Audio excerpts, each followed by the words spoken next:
Oh, close to full attendance.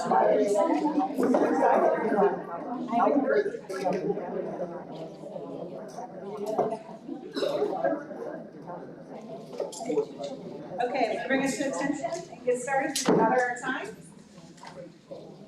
Thank you all for coming tonight. Before we get started, Dr. Fazone did ask for point of privilege before the meeting goes on. And I'm going to stall here because he's looking something up right now. So, anyway, I think we have everybody here. Maybe missing just one person. Missing two. Oh yeah, okay, you are missing one too as well. You ready We're missing Kevin. Huh? Okay, yeah, we're missing Kevin Daly. He's in Tallahassee right now. And we're missing Mario Dorisella. He may be here with us. Did you want to go ahead and do your? Yeah, try to log in. Oh, you're logging in. Okay. Ron, how are we doing over here? We got everybody here for? We've got the whole team here tonight. All right. And I don't know that anybody has any time constraints that anybody mentioned, but we're in good shape.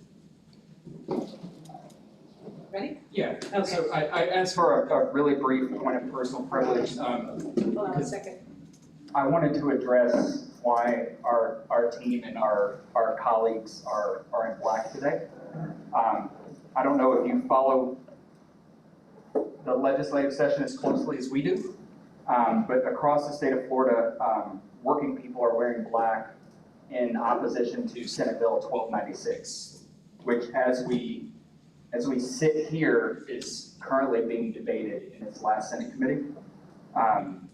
Many educators and public employees view the bill as anti-worker and anti-freedom because it further restricts the ability of working professionals to organize and advocate for themselves. And in fact, just a little bit earlier today, around 2:45, Senator Martin named TALC specifically as one of the reasons that this bill needed to be passed. In his remarks, he shared some half-truths, not just about our organization as a whole, but our membership. And we just wanted to say it very clearly, TALC exists to advocate for educators and the students we serve. Our work is lawful, transparent, and grounded in ensuring fair wages, reasonable working conditions, and due process. Wearing black today is not about partisanship, it's about solidarity with working people. So that's all I want to share.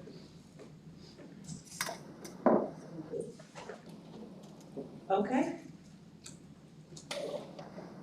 On our agenda tonight, we do have next, I believe, approval of minutes from last week.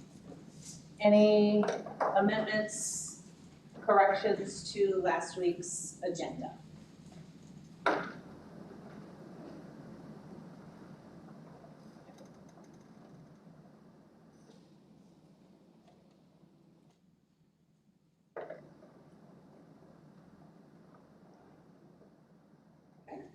Not seeing anybody have any corrections or amendments. Great job, Jen. So if we're okay, can I get everybody to agree to accept the minutes as is? Thank you. Our first agreement. And those will be posted on the website, negotiations website tomorrow as approved. All right. Next thing on the agenda, I believe, is to jump right into our articles. Does anybody have an idea which one they would like to start with? Yeah, I think we're going to start with Article 2. Just to make sure everybody's in agreement. So we have all of the questions, right? All of the interest within the articles. I didn't think there was anything hanging out there, but just to make sure. I don't think so. I think we have everything out there. Okay, good. Okay, so in Article 2, we have our question, how can we ensure the association is able to effectively fulfill its statutory role as the exclusive bargaining agent by communicating with and organizing bargaining unit employees during non-instructional time while maintaining uninterrupted school operations and ensuring that solicitation does not interfere with employees' official duties. So do I have any story? We did collect a story on this last time. We got a lot of story on this one last time. Do we need any more story from the district? Oh, I don't believe so. I think we had a pretty robust conversation about that, and I think that maybe we should review what TALC presented as options, and then I'll have, I can comment from there. Okay, I'll have Jay pull up last week's agenda. And we'll get the options that they gave for Article 2.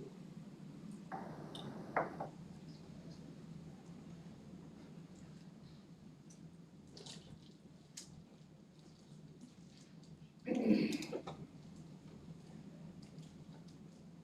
you have one option or two options? Two. Two, that's what I thought. Cut and paste them into there right now. That was option 1.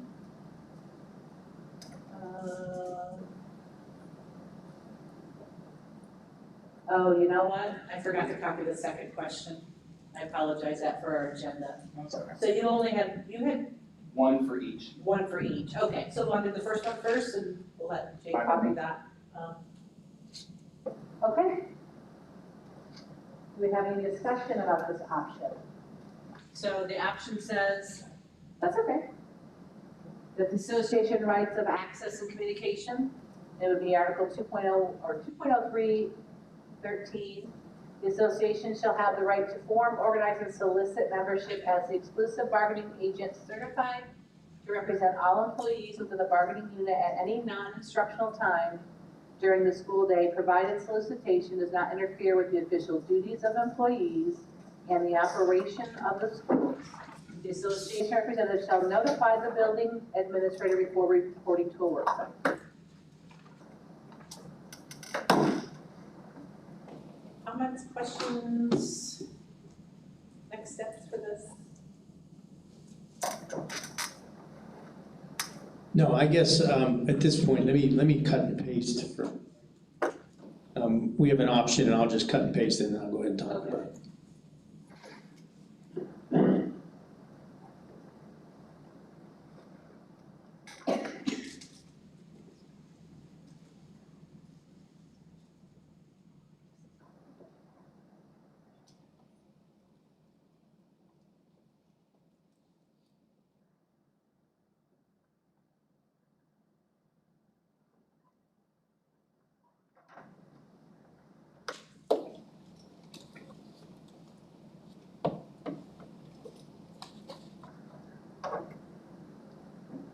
I like this cut and pasting of things. That's the old chair paper. I just pasted something in there, Jay, I don't know if you could scroll down a little bit so I can kind of go over that. No? Did I not put it in the right place? Probably not.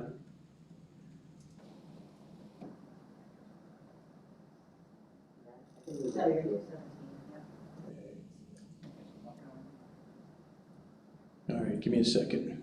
They can do it, they're in there right now. You want, I can just. Yeah, I know, but I need to paste it into. I got it, I'll take it. I got a board.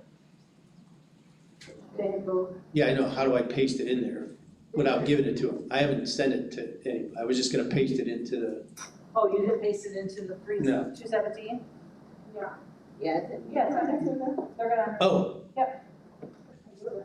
watch the magic. yeah. I keep saying that. Did you copy? Yes, it was. It's a long day. There we go.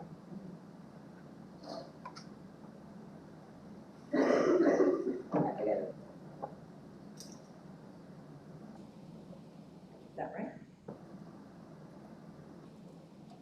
All right, so, yeah, we again, took into consideration and agree with, you know, the association's right to solicit membership. That's not only currently exists in our contract, but is also part of the Fair Labor Standards Act to allow that, which we fully support.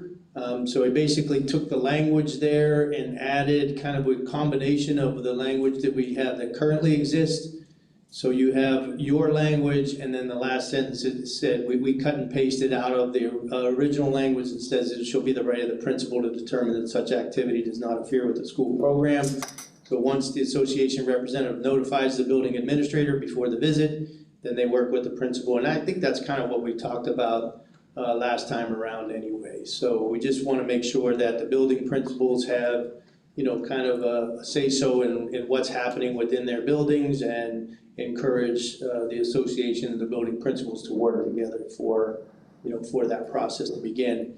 And then I also added in B, the association access to new employees, again, taking your language, the association, and I just put shall have the right, and said may participate and solicit members at any hiring fairs, new employee processing, and new teacher orientation with approval from human resources. And again, I think that just codifies what we currently do right now, to allow, the association to be a part of new teacher orientation and all those kinds of things to allow you to do your solicitation.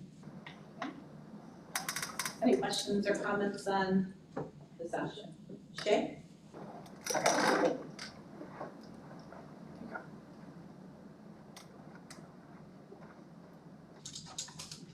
Did you see any reason why human resources would not allow participation?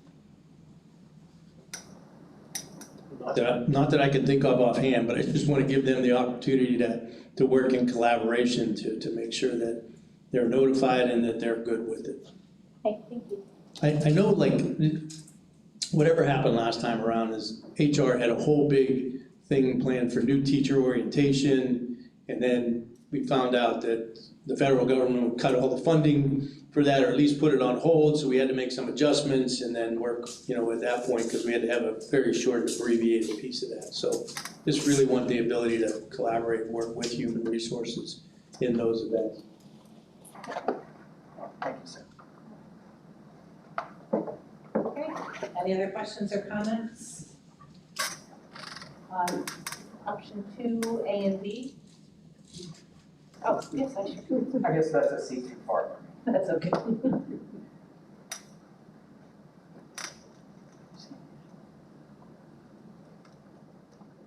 I was just wondering what would, when you say interfere with school program, what would that constitute? I don't think my microphone works. Just means the volume just needs to go up. I think the question was, what constitutes interfering with the school program?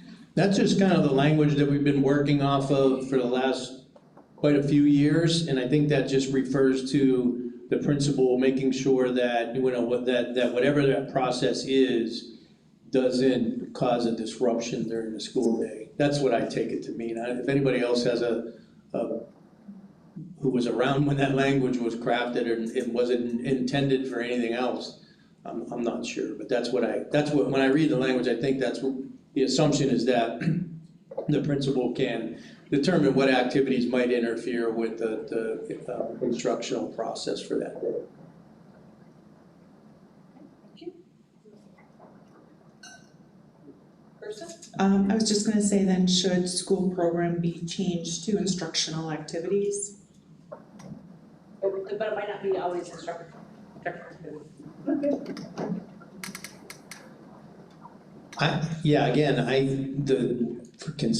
If somebody can kind of dive into why we said school program, and maybe that's a point of clarification.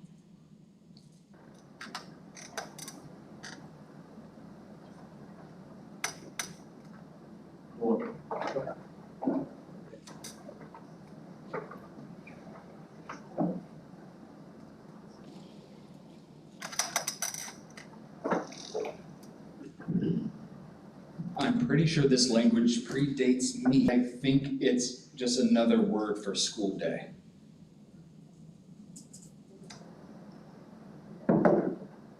Jill mentioned that school School day is probably a better word. Okay.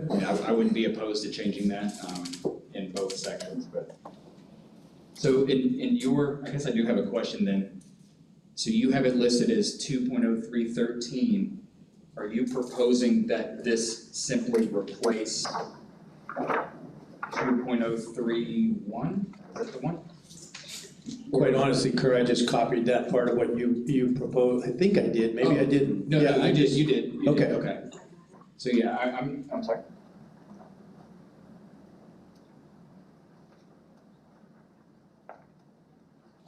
so, what non-instructional time? So you're saying because it says within the school? Yeah. So, sometimes we we visit a work site before the instructional day or after. Would this language as it's written here preclude us from doing that? I think we would fall back on 2.031 in that case. But I just want to see your take on that. No, that's not what my intention was for that, so if we needed to play with that language, that's fine with me. That wasn't the intention. I know, if you're having coffee in the teacher's lounge with teachers and all this would not stop that from happening as far as I'm concerned. Does it kind of give the impression that that's the case, or how do we fix that?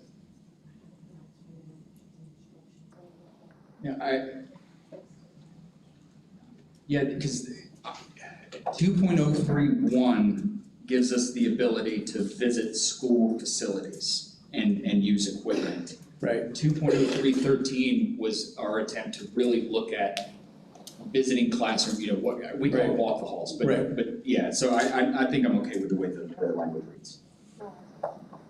Okay. So are we eliminating or are we just placing it under the facilities option?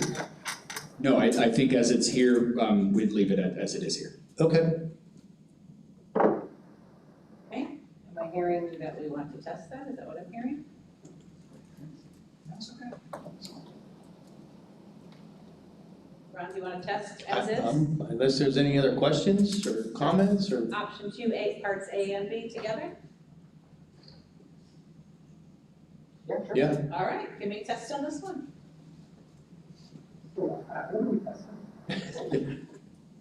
We are testing the option that we just put up. So they are accepting the district option that would be 2.0313, which would be association rights of access and communication. But the first part of 2.0313 was an option by the union, right? Yes. Yeah, option 1 was, yeah, this is option 2. It's not underlined, which makes me think it already exists, so that's. Yeah, that's my fault. I didn't put the underlining because it was there. I didn't want to make it seem like I was proposing all new language. I just took what their option was and added. So I underlined what I added to their option. Gotcha, okay, so let's go back and test that again, I'm sorry. Okay, excellent, unanimous consent. So Kerr, I think that takes care of your second question as well that you had for Article 2. It does. So I believe we have come to agreement for a full article already. Excellent work. Rob? Yeah, and I know you guys will fix this, but 13 doesn't really flow with the language that's under in the current contract, so. Would you rather us put that as, that's what Ron was saying, put it as number 2 and then kind of move everything else down? I trust you guys to fix it, labor management. I just wanted to point that out. Because I don't disagree with you. the bottom language is about email and communications. Yep. Okay. All right, so we'll move that one up when we get there. Sure. Okay, will you put that, we will put that up into where it belongs in Article 2.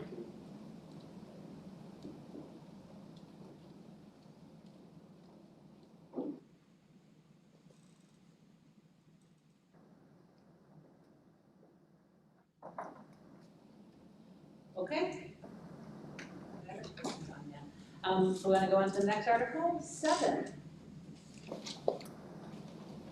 Ron, do you wanna start? Yeah, I think TALC introduced the Article 2 question, so if you want to switch over to the district. So in Article 7, we are referring to 7.013A, I believe, in this question, which is how do we ensure safety and accountability for employees who are at multiple or assigned to multiple locations? And again, I don't know if did we get into the story already of that? No, okay. So one of the things, I think we do have language currently in the contract that talks about sign in, sign out language, and really it talks about signing in, but it doesn't say a word about signing out. That was one of the issues with the language, which I don't know that we typically, for most of our instructional staff, require them to sign out.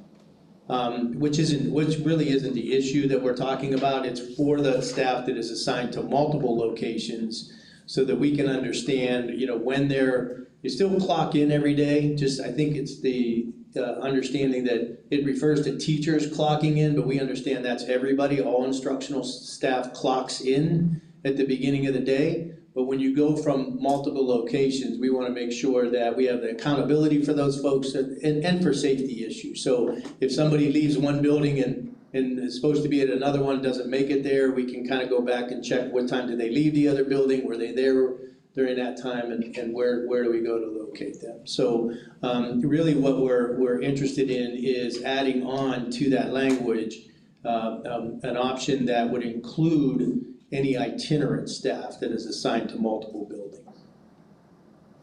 Any questions about that before I present the option?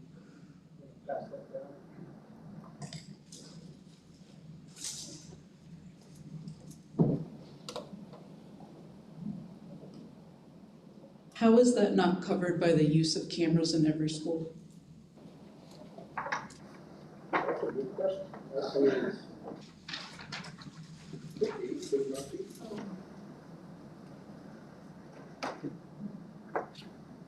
I think part of the challenge with itinerant staff is making sure we can quickly verify they're on campus in case of an emergency or evacuation. And the cameras would be hard to check. And when we have multiple visits to different locations, having that immediate record is helpful.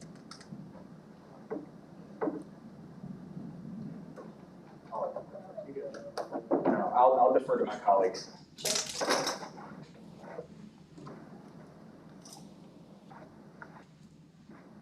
So would an itinerant sign in, like let's say at their first location, and then sign out when they're leaving, and then sign in at their next location, and then sign out when they're leaving there? Yeah, that's actually what they're required to do. We just thought we should codify it in the language. So, when you go into a building, you have the sign in, sign out book for staff. What do you call that? They used to call it the blue book. So any district personnel, when they enter a building, whether if they're not necessarily stationed there, they're supposed to sign into the blue book and then sign out when they leave, which is part of the issue. And then when they go to another building, they should sign in what time they're coming into that building and then sign out what time they're leaving. And really, I think that's kind of what we do right now, so. But are you wanting them to sign in and out on the time clock thing, or you're still just talking about the book? No, just the book. I'll go over to Anna. I got Anna. Well, I think that's some of the role. So my question is,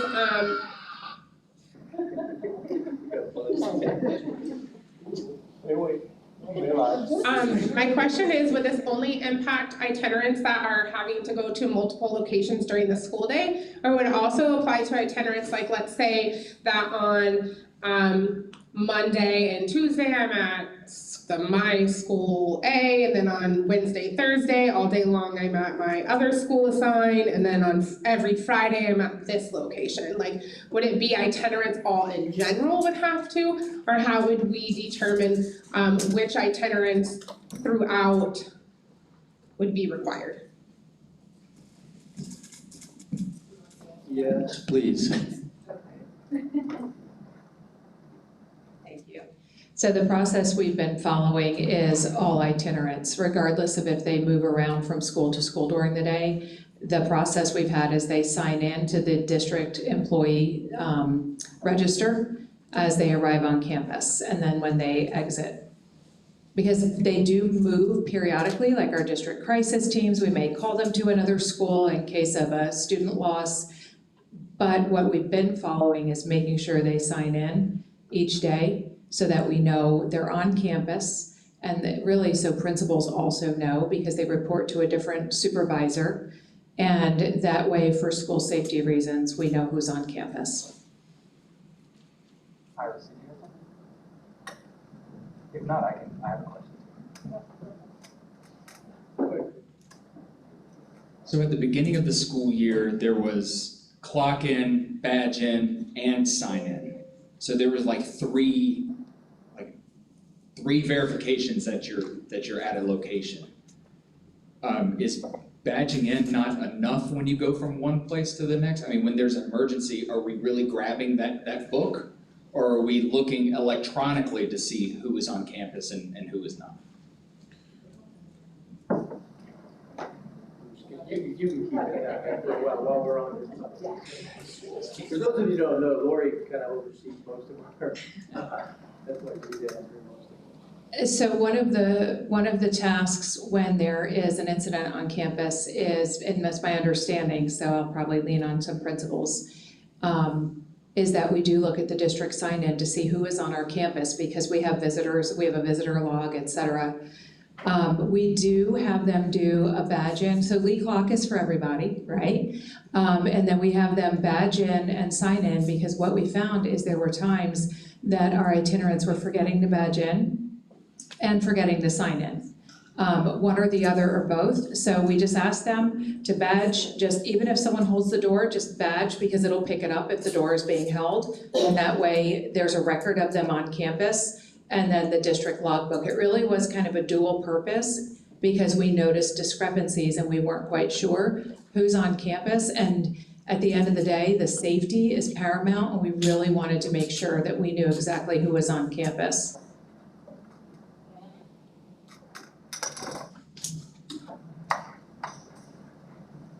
So I don't disagree with this, but let's say, what if there was like an emergency here at the district building? If everyone has like, so I've never heard of badging in, I guess like when I opened the door, that counts as like I'm here. So what would happen if there was an emergency here? How do you know who's still here and who's not? Isn't that kind of the same thing? So, I mean, I don't disagree with it, it just makes me so if think. you're not, It just makes me think. Yeah, now, in just this past year, now at the front desk, like nobody's allowed to come into the building except through the front desk if you are not actually, this is your workplace. So everybody who is not assigned to this building has to do the same thing. So they badge in, they sign in, and then they sign out when they're going. And I know it was practice even here, like somebody might sign in, but then they might go out, the cafeteria door and not sign out. So if there ever was, an emergency situation where we had to, I know that part of the emergency procedures is if something were to go down, they have to pull those records to see who's there. And then you would want that, right? Like, if you were not there, you would want to know who's in the building at that point. But, so yeah, that's the way they do it now. They didn't always do that, they just started that this year. Did that answer your question, Anna? It didn't seem like it, you still didn't look like. No, something happened, y'all don't know if I left or not, no one's gonna come looking for me. Of course they would miss you. They would come looking. I got Iris and then Brandy. Well, I think from experience of being an itinerant staff, what we do generally is we badge in, we sign in, we clock in, and if we leave, we also send out an email to all of our department supervisor, the principal, and pretty much everybody in the building, letting them know that we're leaving campus. So. Sounds like you actually do more than what we're asking here sometimes, right? Right, so with that, I don't understand, like, if we're emailing the building and we're emailing our supervisor here at the district, then I don't understand how you would not know that we're not in the building. I don't know if that's common practice for everybody, that's the problem. I haven't heard anybody, does everybody email their supervisor? No. That's what we're talking about. I was gonna say that's a no. And only I'm not saying that in a bad way, but I'll give an example. In ours, we had a situation of a student in a mental health crisis. My school counselor was not on campus. And we were attempting to find like our second string person who I thought was supposed to be on my campus. I called the other campus I knew they were, and they're like, well, we're not sure. We thought we saw her here. And so just one of those things that I get that like people will pop over, I'm gonna grab this or grab that, but we were in a situation of trying to find somebody to complete some paperwork so that my SRO didn't have to do it. And do a transport without paperwork, and it became trying to chase where the person was, and it was no ill intent. It was really just they had popped from ours to apparently go pick up paperwork, had popped into that building, never signed it, and we were calling there and they're like, well, we're not sure if she's here or not here. And so for us, I will say that's an example. I mean, I love that process of there's a lot, and I do have some that like will send an email, I'm going to do a home visit, but I don't know that that's consistent among all of them.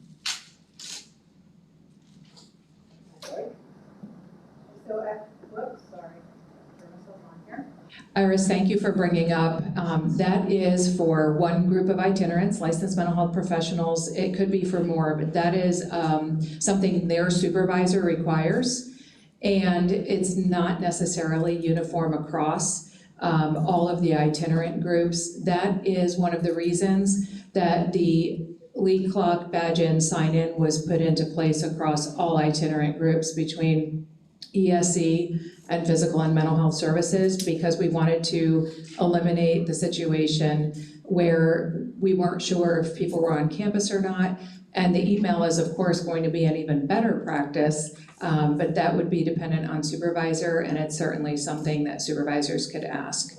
But that is a bit different from group to group. So I was having a limited sidebar. I hope you didn't answer this. You did on.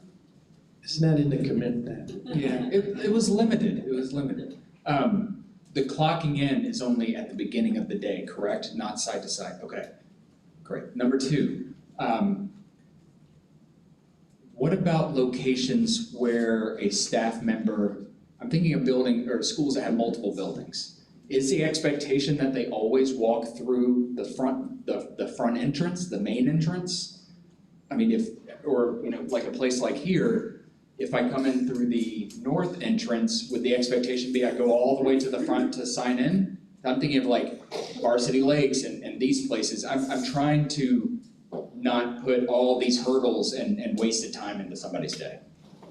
Yeah, that's what I was thinking.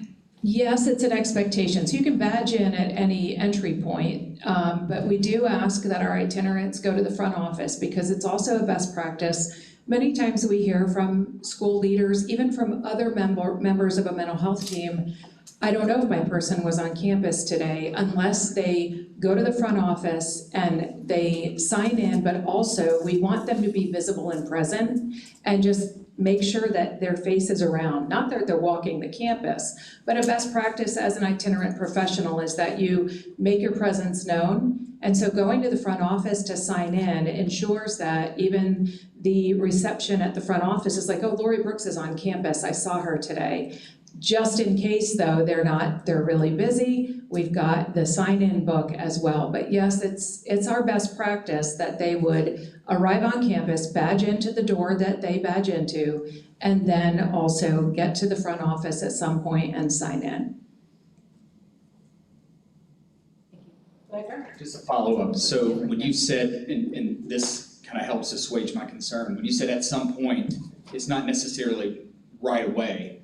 Because I mean, now that itinerants, from my understanding, at least the school psychologists and maybe more, are expected to work the teacher hours at a particular school.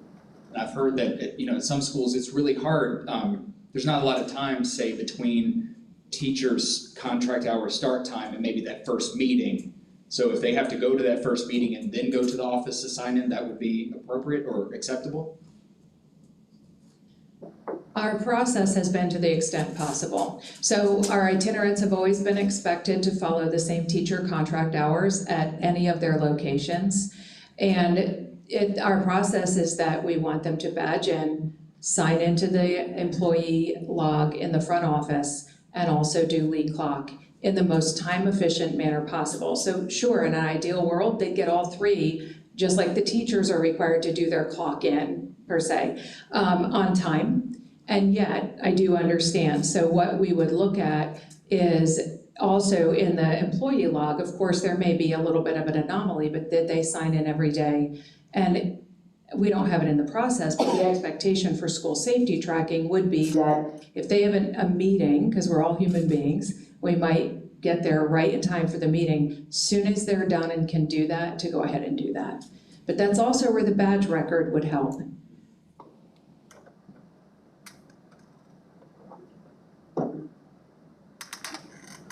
Questions or comments?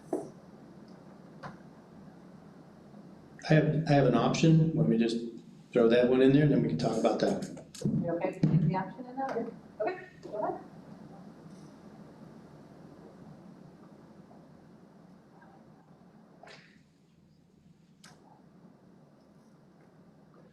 So that would be part of that would be actually number 2 to the clock in, clock out 7 point. I don't know why I didn't copy and paste there, but that would have been 7 point.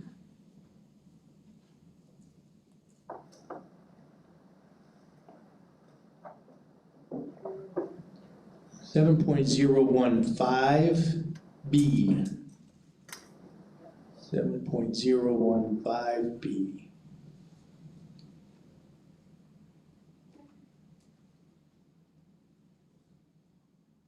Okay, as an option, I have staff assigned to multiple buildings, shall badge into buildings whenever possible, and use the sign in, sign out book located in each building to enter time of entry and time of departure.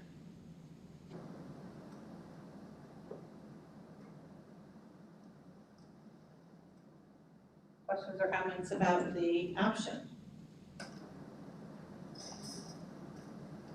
Yeah, sure.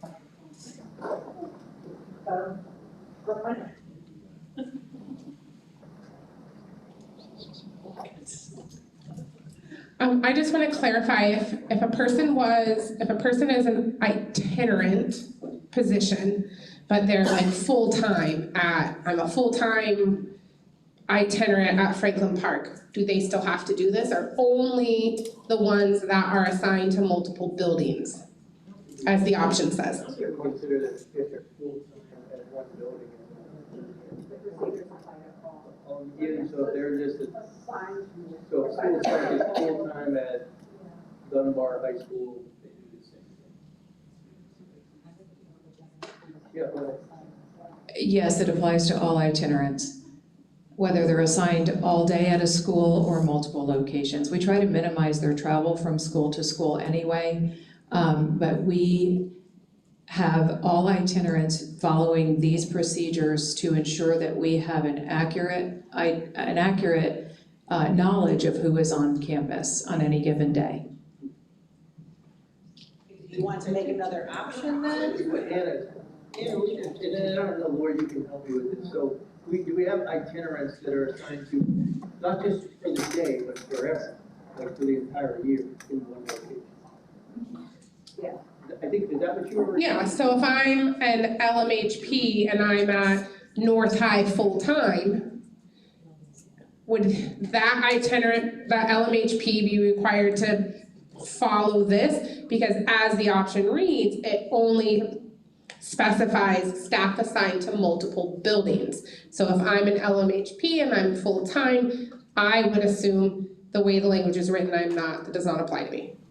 Hold on, sorry.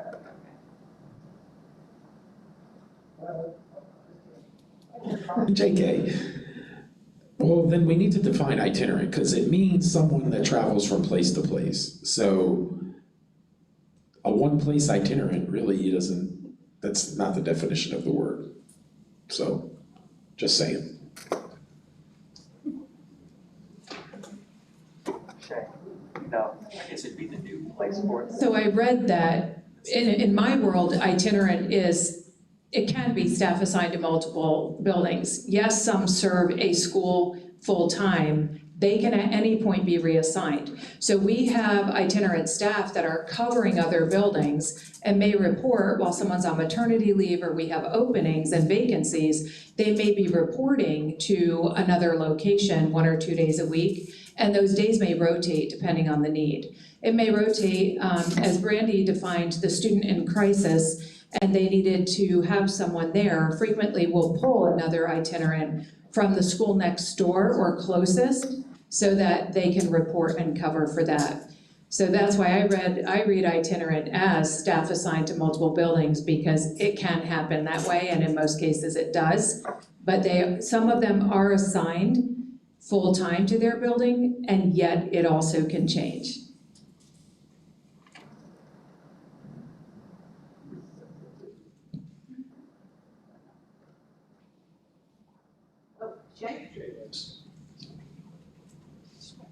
I just wanted to know if you wanted to correct the option. It should be 7.03 or 7. Hold on, I lost it. 7.013B, because we don't have a 7.015.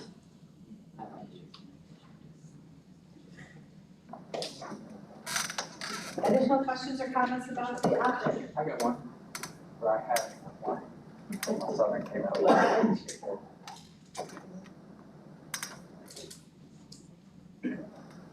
Would it help clarify, because I agree with Mr. Dodig about the definition of itinerant.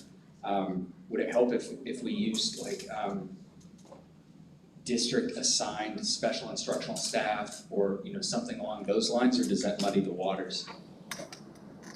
I'm not trying to loop counselors into that, because counselors are special instructional staff hired by the school-based principal.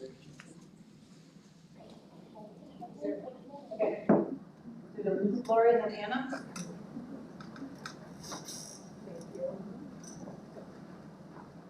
So our school counselors under special instructional are not classified as an itinerant? Does that help though? If we just say itinerants though, it excludes them. He said something a little different. He said Right. district assigned. Yeah, I'm with Mr. Dodig. An itinerant person is somebody who travels from place to place. And if the idea, and if that's the way the language reads, if somebody called me and said, do I have to do this? If you're not traveling from place to place, I would say no. So I'm just trying to make it quite clear. Can you repeat what that is for? Oh, God. District assigned special instructional staff was my first stab at it. Or district hired special, I don't know. Yeah.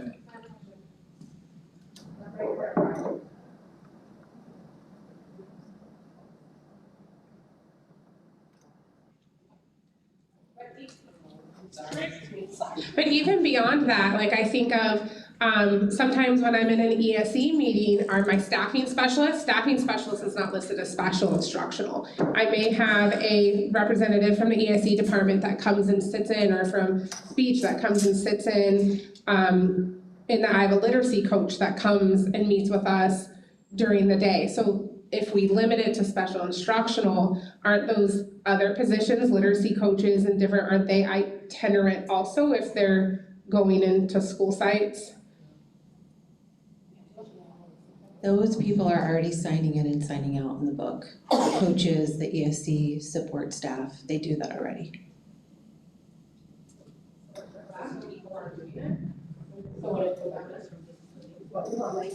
But they're itinerant, right? Okay, so they go from place to place to do their job. Yeah, I'm not trying to make this confusing. I think it's just confusing. I like it. Lori, and then Anna. So yes, our itinerants are signing in and out. Is there any way, and I'm having a hard time finding my agenda, I thought I was on the right one and I can't see it right now, but the language, could we, oh, thank you. Yes. could we just, instead of staff, it says itinerant staff, which is staff assigned to multiple buildings, could we just say itinerant staff shall badge into buildings, blah, blah, blah, on that, and just take out the assigned to multiple buildings?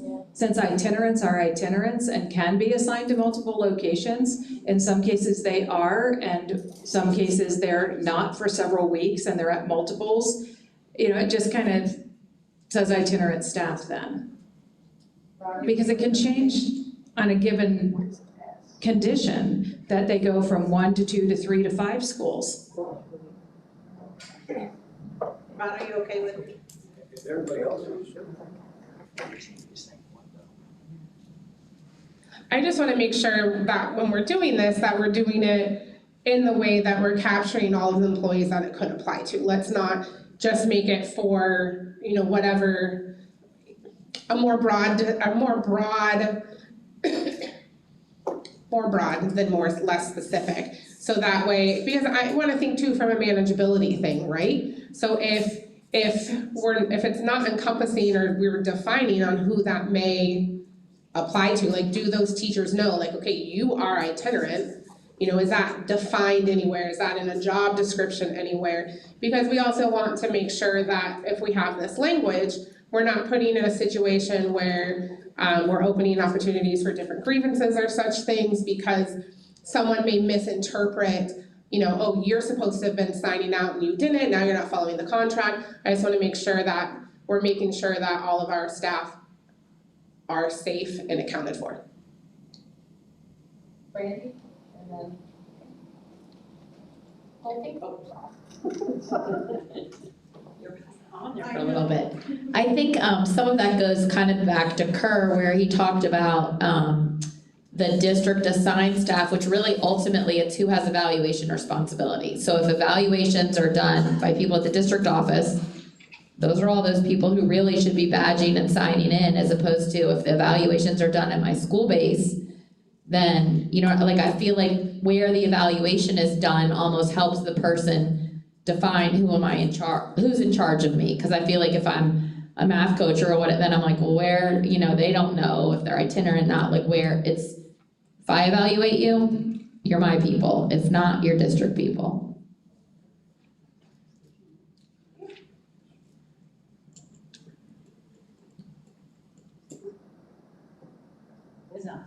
It is on, okay, so I think we landed at, this would be an option to our option, would be just to take out staff assigned to multiple buildings. So itinerant staff shall badge into buildings whenever possible and use the sign in, sign out locator.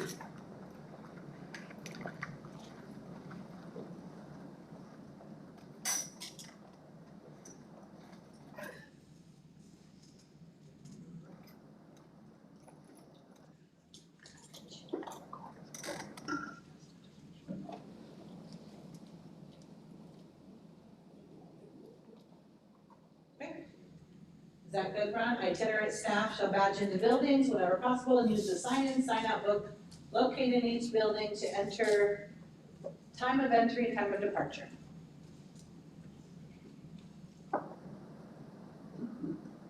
One last question. Have you thought about the cases of those times when, say, the front office staff has already left? And I don't know, is the book still there? I mean, what would somebody do in that location? I'm thinking crisis, you know, emergency types of situations. I didn't think about that, but maybe Lori has. Thank you. So the sign-in books remain usually in a vertical right on the front desk. So as people arrive, they're able to just, like when I sign into a school, I just take that book out that says district employee, I sign in. When I leave, I sign out. So that should typically always be there because it's required to be, just like the volunteer logs are required to be there upon anyone arriving that wants to inspect that, right? Or sign in.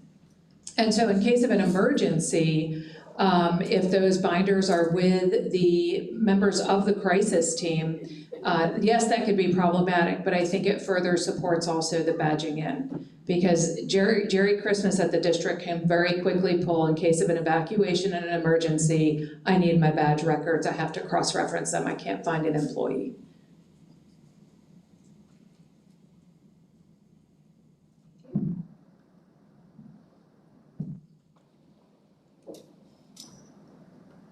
Any other questions or comments on this option?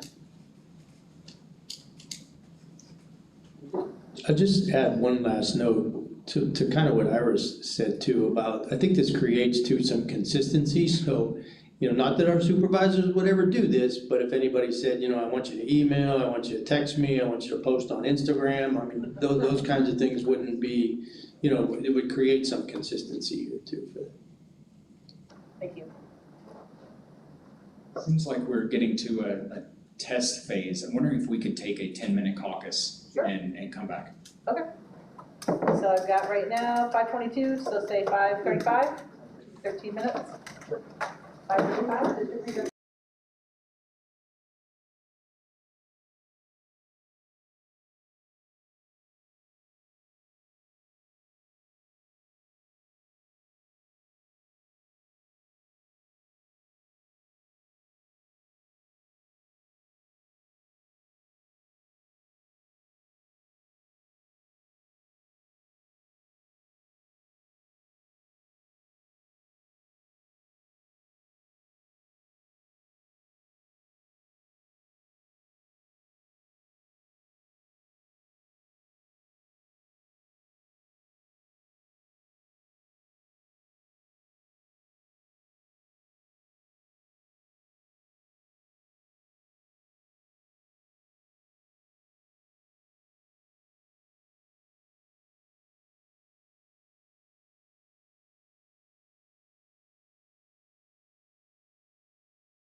go ahead and get some caucus report here. Now, you called for the caucus report, are you ready to give, or not caucus, you called for a caucus? Okay, you're ready to give a caucus report. Yeah, we discussed itinerant staff assigned to multiple schools, assigned to one school. There was conversation around maybe adding the definition of itinerant to the definitions part of the contract. That's about it. I think we have a modification to the act as well. Okay, thank you. Ron? We had She had the same conversation. Do we want to identify itinerants? And I think, again, you just kind of anticipating and what to do with folks that, you know, really are just assigned to one building. And are we creating more work for them?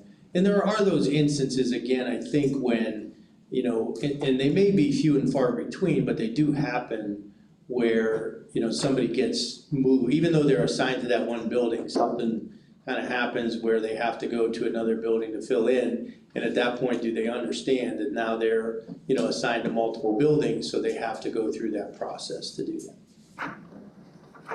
Thank you. Barry, you said you had an option? Yeah, and if this language does live under 7.013B, then our suggestion would be to remove the, I don't know what you call it, like the header itinerant staff, and just go back to the original option, staff assigned to multiple buildings shall, and then go from there. And that should take care of the itinerant issue of those folks who are assigned to only one position, or one location rather. And if an assignment changes, then this would kick in. Oh, maybe I misspoke. Hang on. Okay. Yeah, oh, yes, I'm so sorry. I'm so sorry. I didn't look at my notes.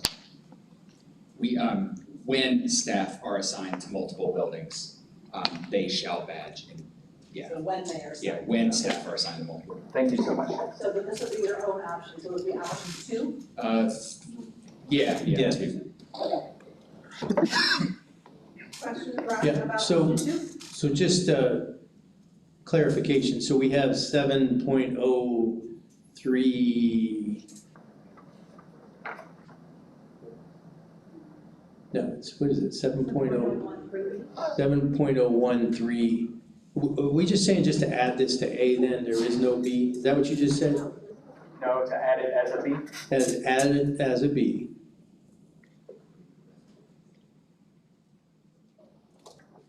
Okay, so it says, so remove the word itinerant staff and just put, when staff are assigned to multiple buildings, they shall badge it, and then the rest of it. So that's just the change. Correct. Okay.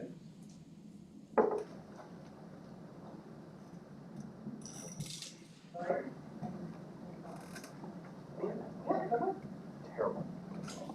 The challenge in my head when we talk about school safety is that leaves staff that are assigned, that direct report to a district administrator, that are assigned to one building. Even with lead clock, however, the principal will not know if they're on or off campus because the lead clock reports to the location manager. So I just wanted to bring that up, that we still have a potential gap in safety if there's a school-based incident. Thanks for that clarification. Anna, you want to bring something up? Okay, over to Anna.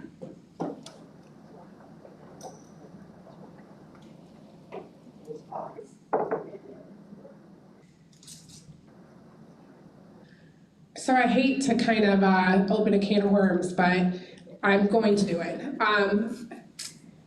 I believe if we're saying that this all falls down to school safety, then at any point in time, if my school's dismissal is at 3:30 p.m., an incident in the neighborhood could happen at 3:45, and there's still teachers on campus.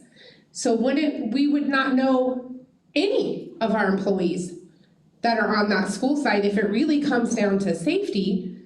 There's any point in time you wouldn't know who all of those people are, regardless if they're itinerant or regardless if they're assigned to that school.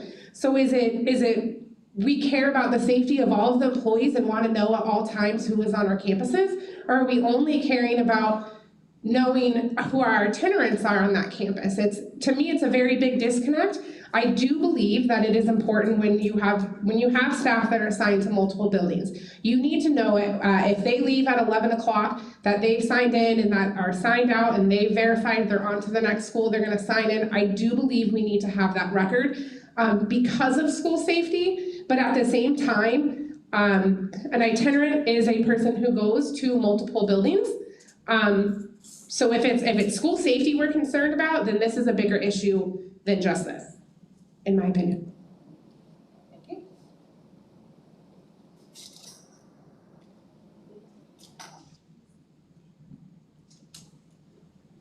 So I just want to kind of go back to Iris. I hate using you as an example, I'm sorry, but, so you are assigned to one building.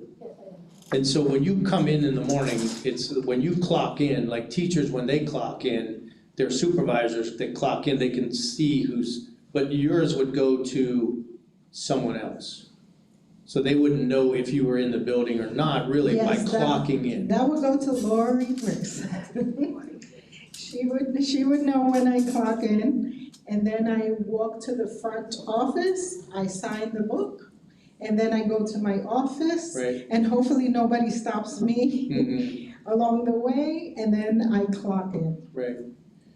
And if I So leave you the would- building, Okay. so for example, the fact that I had to leave the building today, I emailed everyone who needs to know that I'm on campus and let them know that I was leaving at the time that I was leaving. And I would do that if I had a crisis or if I had to go to another building, Right. I would do that. And again, I'm not asking you, I'm not trying to put you on the spot, but do you think that's the case for all of the folks that do what you do? Or is that For just the you? most part, for the most part, I think we're all professionals and I think we do follow the rules. So, You might have, okay, people that don't, but okay. I'd So like to most of the say folks, that we do. yeah, so you guys are mostly either badging in or signing in some way, shape, or form to the building that you're in. Correct.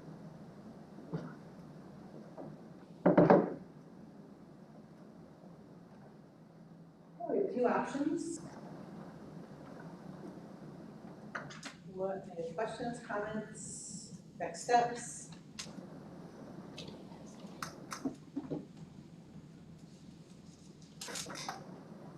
I don't know if we need 2 minutes or anything to or if you have any other questions. Okay, can I ask for 2 minutes quick? Caucus, do you guys want caucus? You guys are good? Okay. I've got 5:55, so 6 minutes.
do a quick caucus report.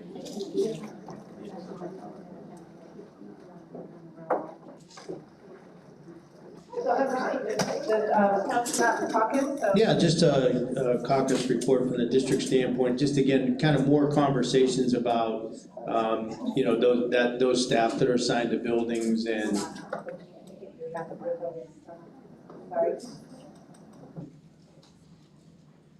Okay, go ahead. Just more conversation about, you know, staff that are assigned to one building and, you know, what happens if they are leaving and all of the things that, like Iris said, the importance of the communication from them to make sure that the building principal. So, you know, the conversation will be for those staff that are assigned to the building, but there has to be communication with those building administrators of where they're at.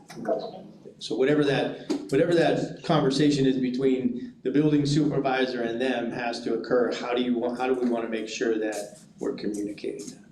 So we're ready to test the option. Okay, so you want to keep your option as is, while we're testing TALC option? I think we're okay with TALC's option, we're testing. Okay, we'll test TALC's option.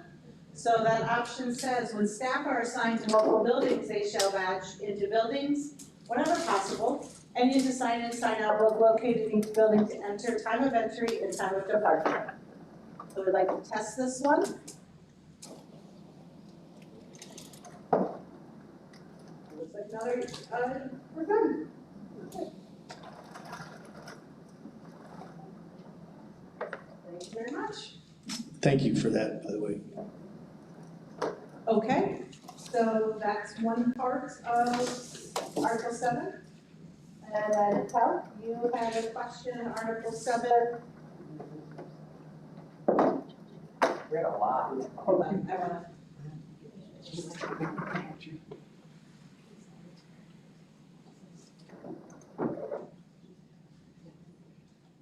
So we're doing one question at a time, correct?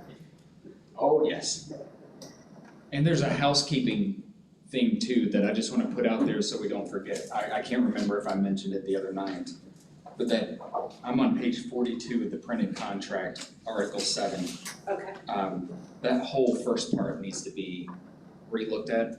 That first paragraph makes very little sense. The one about the voting for extra additional minutes? Well, all of that needs to be stricken. Yep. And the basic workday talks about being 7 3/4 hours with 30 minutes per week for planning. They get way more than 30 minutes per week. So we need to reword that, so it. You and I came up with that. I know, and it doesn't make sense. I'm taking no credit for that at all.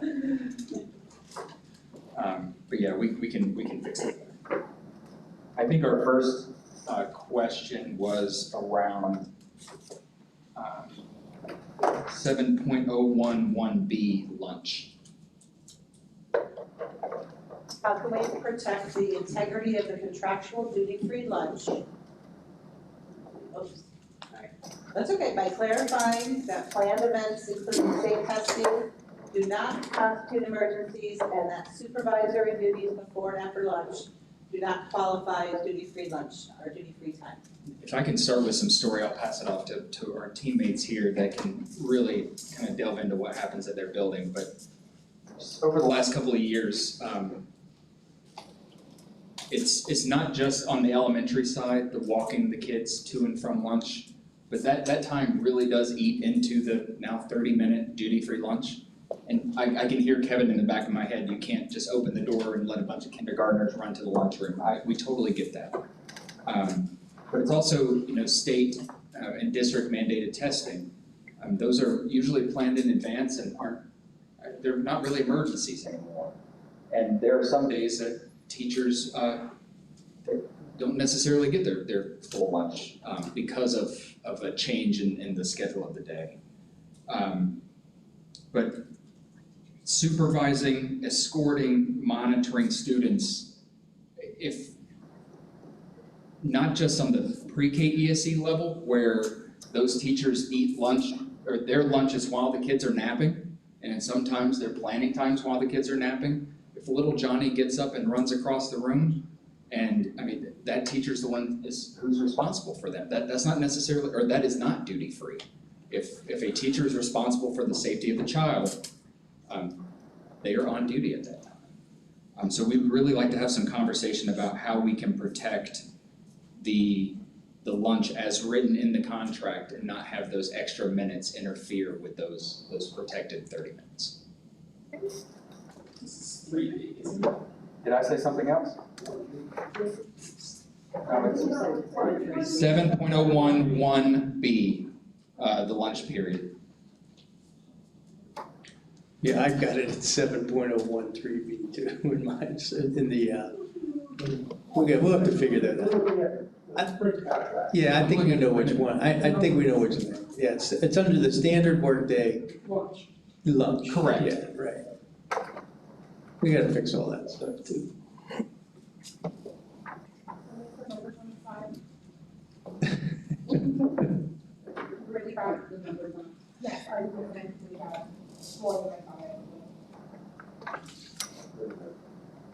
We could do that. Okay, Grant, go ahead, principals. I got you.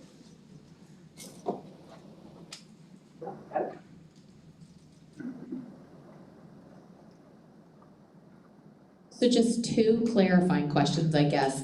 Are you looking through the lens of more just like pre-K ESE? I'm just looking more for like an example, or is it general? And then the other place I do see this as a concern from a principal lens, again, always try and do the 30 minutes, but I would love to see some advocates at the state level, because the other thing that we have in state language when it comes to state testing is not, when the kids used to only get 90 minutes or 100 minutes or 120 minutes to take the test, that was beautiful. But now that they have all day to take the test, but then the language also says they then can't talk about the test and must be monitored, we sometimes run into a problem of if you have a whole group of kids and it's now 12 o'clock and you're trying to monitor them, but your other people who are maybe coaches also have another group. So I can say that I have had a time or two, we try to make it not at all, but sometimes it does get weird with state testing, just because you now have to, you can't send them to the cafeteria because now you can't monitor them to know if they're talking about the test. Even though I know that that's really not their first point of conversation is, what did you get on question number 3? It just puts us in a really weird bind with the way that language, and I feel like just these last couple years when now they have all day, it's really changed the game on that, because we used to be able to be really tight on like, I'll have this and I'll change everybody's lunches to this time to make sure everybody has this, but now I never know, I might have 20 kids that need extended time, and we had this last time we had almost 80, then it was like, well, there went that whole plan, we thought we were just having one person pull a group who like, so sometimes that gets messed up with the state testing.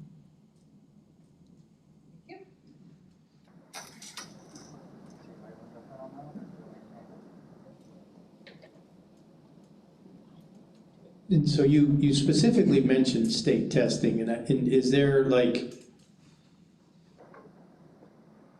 and I think the question was the duties before or after lunch. Can you kind of explain that too? So like, Yeah. So, I mean, it's not, wow, let me start over. Testing is an issue. And we've heard from I say we from the TALC office, we've heard a lot, oh, it's testing, we've got to do something different this day. The language says 30 minutes duty-free except in the case of an emergency. We don't believe testing is an emergency. or special circumstances? I don't know that is, I mean, it's rather planned. Right. You know, it's not just thrown onto people. And there are many buildings where they make it work. But the before and after is walking the kids to and from the cafeteria, supervising them while they're transitioning into the cafeteria, those types of things. Carl? Okay, at the risk of, now I'll just say this, we'll call this anyway. There are many times, and I would love for the solution to this issue that comes up, because and when I say emergency, I could also turn that as disruption or something that comes up, but like, for instance, some of the things that will disrupt the test schedule. Absences. You can have the best plan, outlined. And then someone's at, 2 or 3 people are absent. And I'm sure some of the teachers can relate to this, because if you're the one that's proctoring it and in charge, sometimes it kind of frustrates the teachers as well with some of that. The other thing that happens at times, just being totally candid, one person doesn't follow the directions that you've gone over at a long meeting, then will disrupt the schedule because of completion and things of that nature. So, you have all of these processes in place, and I know 1 or 2 of you are test coordinators. So you have to deal with that frustration of at times so it may not, when you say emergency, well, it's really, things can be planned out very well by the test coordinators, but the implementation at times can throw things back, and what happens? Lunch gets thrown back. Trust me, as an administrator, as a principal, I want that operation to go smoothly. I want it to go on schedule. I want it to, because every disruption also adds another anomaly to the testing situation, which is not good for anybody. So I think what I'm struggling with, I think there seem to be 2 pieces. The issue of the planning of generally, because it seems like, and maybe I'm hearing it wrong, of duty-free lunch on the 30 minutes that gets kind of due to routine things. I'm going to struggle with language that is already difficult with state testing being part of that, because I, as a principal, have a responsibility to enact those processes. And even on our side, administratively, we struggle with it. So I just have to say that that's not something I enjoy.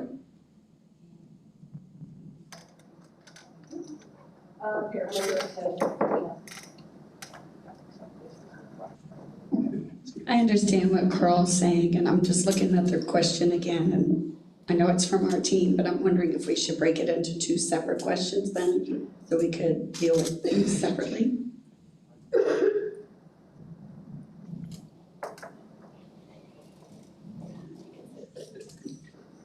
I mean, some of this is a result of the minute-to-minute scheduling, where, I mean, obviously somebody can't be in 2 places at once. I mean, some of these larger buildings, lunch starts at noon, and it takes 5 to 7 minutes to walk, folks to the cafeteria, and that encroaches on that lunchtime. I mean, even when we had the 25-minute period, it was almost impossible to get food and go to the restroom and get back to your class, before that time ended. I understand that testing's a beast. And if you have absences, I mean, that is something that is unforeseen. From our perspective, it's becoming more regular and more kind of the norm. And we didn't mean to lump these into one issue. I do understand the confusion.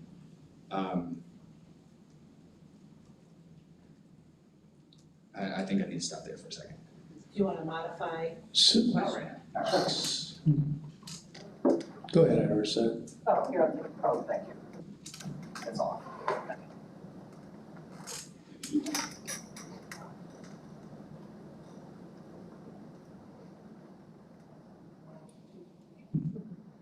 So couldn't testing be a special circumstance?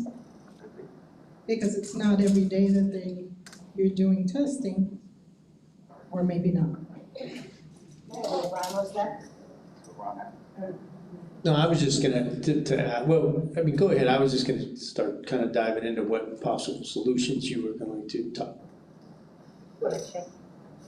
Okay, so everyone here knows I am a testing coordinator. I've been doing it for many years, and I think the issue arises, I don't wanna say with new testing coordinators, but like I've used the same schedule for years. all my people always get planning. It's not their 40-minute planning, and we use that as our special circumstance. They all get lunch. I think a lot of it is just sometimes in the planning and the figuring out, because I know there are schools where people lose planning on testing days, and then that becomes a problem. And I don't know how to address the lunch, because I ensure all my people get their 30-minute lunch. I do rotate out with my academic advisor or like my college and career specialist, but not every school has the ability to do that. You know, I'm a smaller high school, so I have a little bit more flexibility than some of these larger schools, but there's a way to do it, it just has to be planned right. And it does, as Carl said, throw a wrench when you have 4 people call out that are proctoring that day. But I think a lot of it's looking at their schedules ahead of time and working with their building admin, which I work really well with, of creating schedules where we make sure everyone has planning and everyone has lunch on a testing day. So is that that's standard, right, in every building? Does the testing coordinator create the testing schedule and then share it with everybody at that point, and then, you know, plan B, is it part of that testing schedule? Or I'm just not familiar. I know that's with what I do, I can't speak for other coordinators, but I mean, testing is a struggle, and there's a lot of it, especially at a high school level.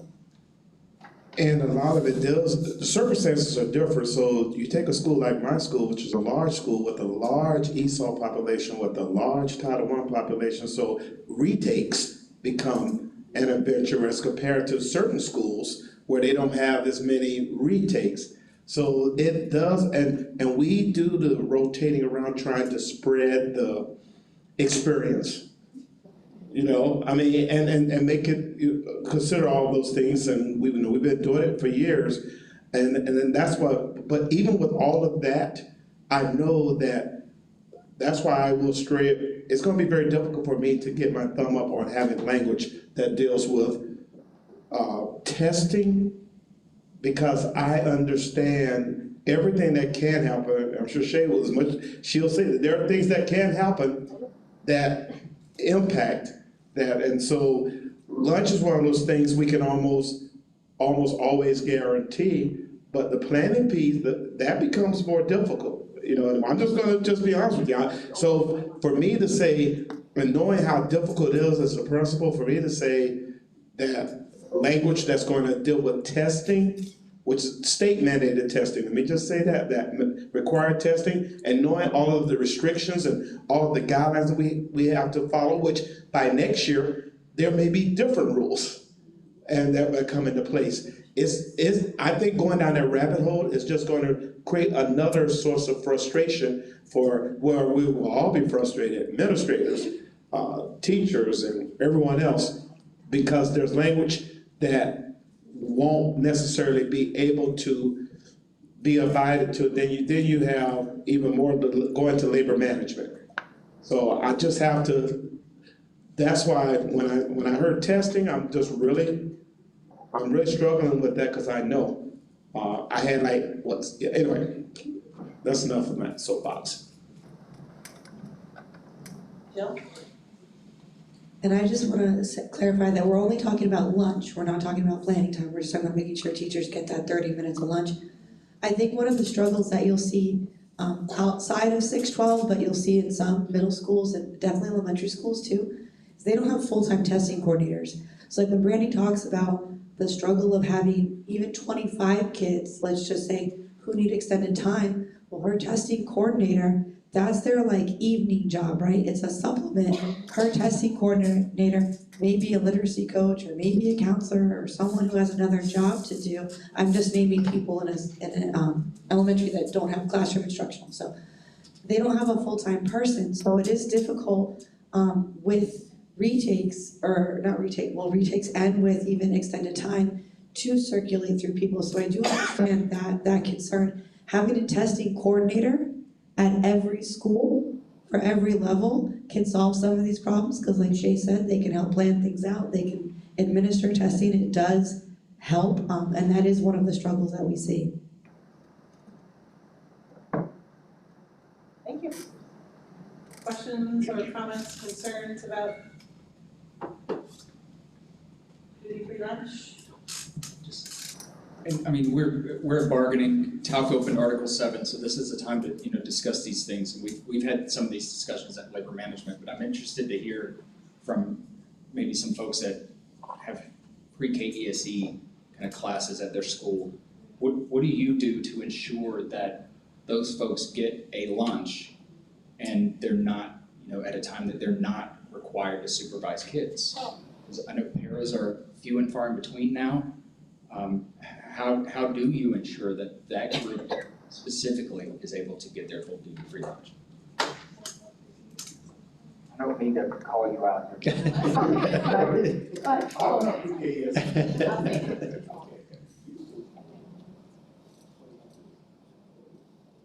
Well, I think then too, that also falls in the difference between if we give it and if they take it.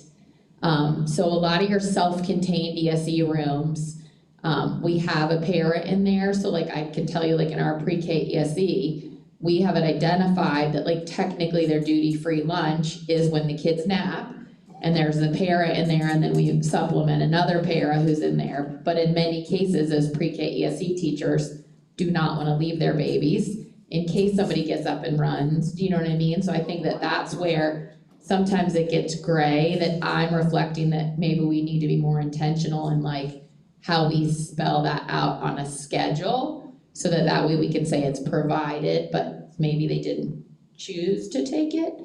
But I think, I pre-K ESE also is just to be, and I imagine really all pre-K just gets messy because they don't go to the cafeteria. We try to have coverage there, but again, that also gets us into weird spout stuff because now we have paras, that whole thing just, I'm not gonna lie, does get messy.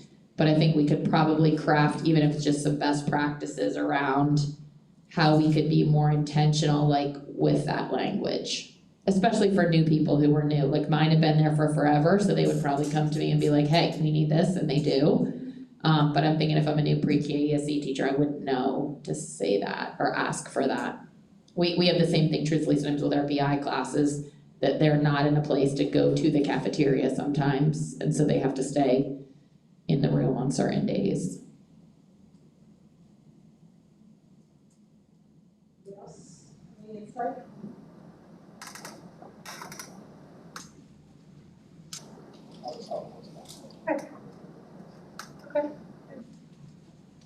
I hear exactly what you say, or what you said about not taking it and it being given. That's a personal pain point for me. I wish everybody would take every minute of their duty-free lunch and every minute of their planning time. Sometimes people feel like they can't for whatever reason. But yeah, with pre-K ESE, the fact that it's usually during like nap time, or they're eating while the kids are eating.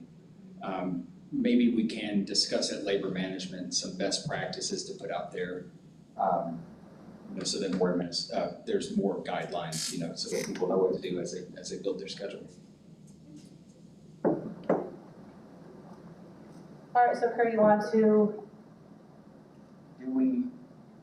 Do we at least have consensus along the lines that walking kids to and from the cafeteria is supervisory, that is a duty, and that part should be built into the schedule and is not part of their 30-minute lunch?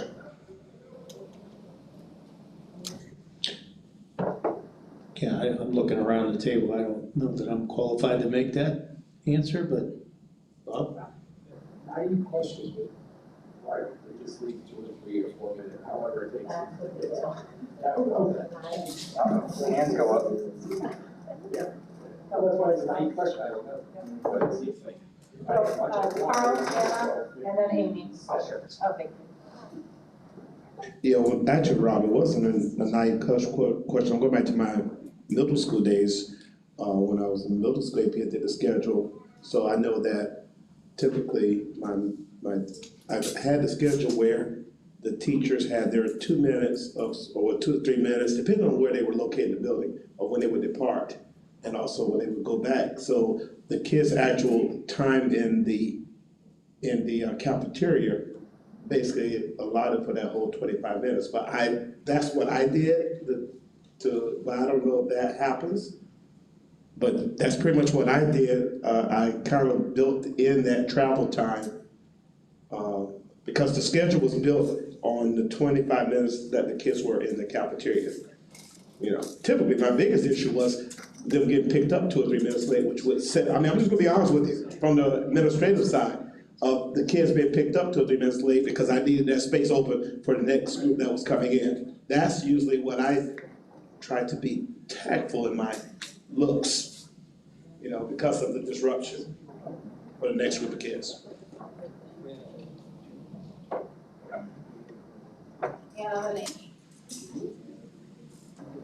So one of the things that Kerr had previously mentioned is the minute-to-minute scheduling and how this sometimes can come into play. I know at least a lot of the schools that I've worked at, they try to minimize the transitions when students leave the classroom. So oftentimes that may be like a specials or recess or lunch.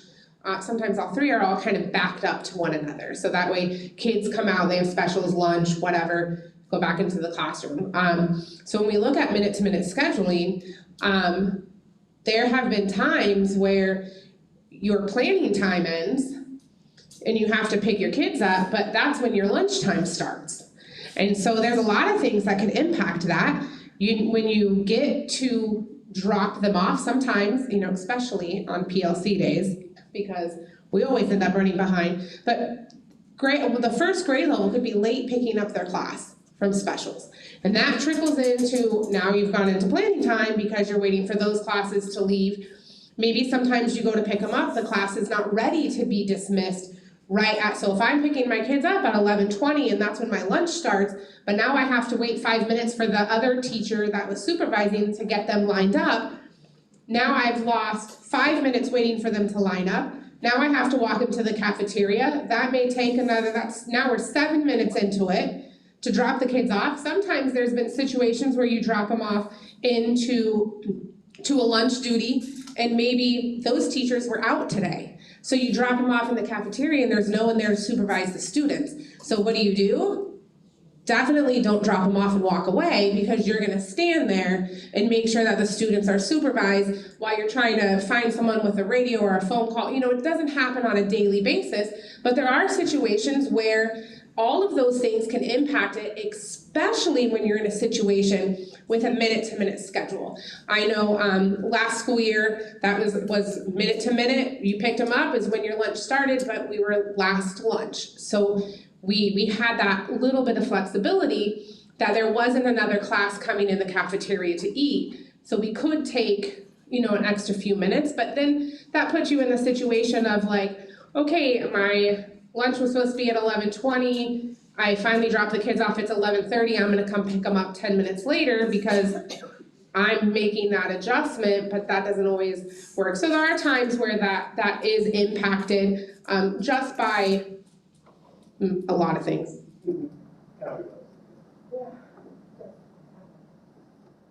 Amy? I feel very fortunate that my administration has scheduled our lunches at the beginning of the period and the end of the period so that our students leave their previous classroom and go to the lunchroom. And then at the end of the period, when my students leave, I start my lunch and I don't have to walk them to lunch. And I don't have to pick them up. But in past years, because my building is quite a distance from the cafeteria, it's maybe about a 4-minute walk. And if you're walking with 6th graders, you might want to make that 6 or 7 minutes because they like to take their time and meander. So by the time I get to the cafeteria, it's much later than I planned, and then I walk back to my room, which I get back there like in 3 minutes probably. But then I have to leave my lunch early to go pick up the kids from the cafeteria because I'm such a distance away from the cafeteria. So nobody eats in the cafeteria anymore. Since COVID, it's like everybody eats in their classrooms. So I am fortunate this year, but I can see in the future if our campus gets bigger, we end up with more students, that not happening, and it definitely will cut into a duty-free lunch.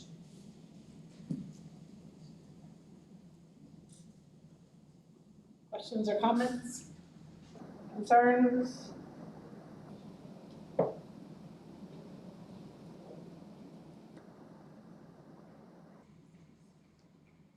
I think we can wrap this one up and move to the next question. So we don't want to place an option for this right now? No, not right now. Okay, thank you. I think we're okay. Okay.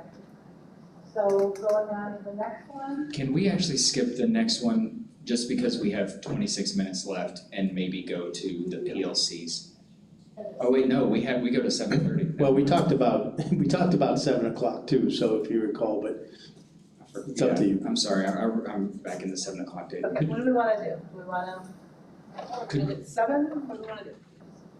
Let's keep going and see, if you don't mind, could we go to the PLCs question and see how we feel after that one? Yes. Okay, so the PLC question is.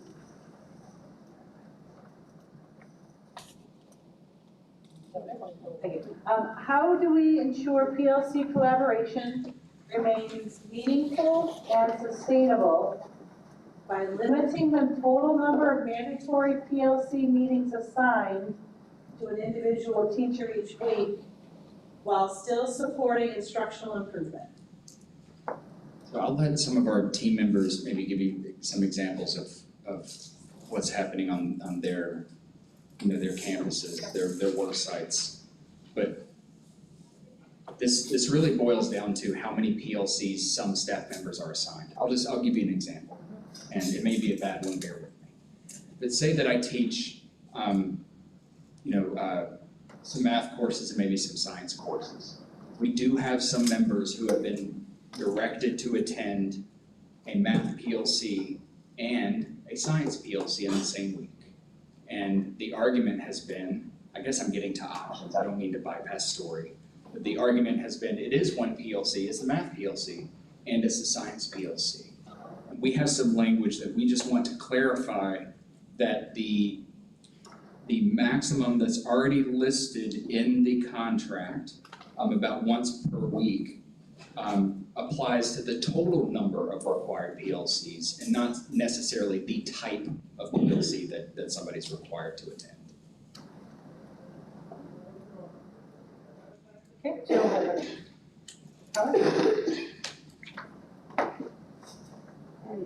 To clarify, when Kerr says PLC by any other name counts here too, so if you're saying common planning as well, so they might say a teacher has, like maybe a PLC on Monday, but common planning on Thursday, we're talking about all those meetings. So you're talking about common planning and PLCs together. What's the current language on? So the current language, that's what I was gonna ask, if you don't mind, I'll just, because I'm reading it.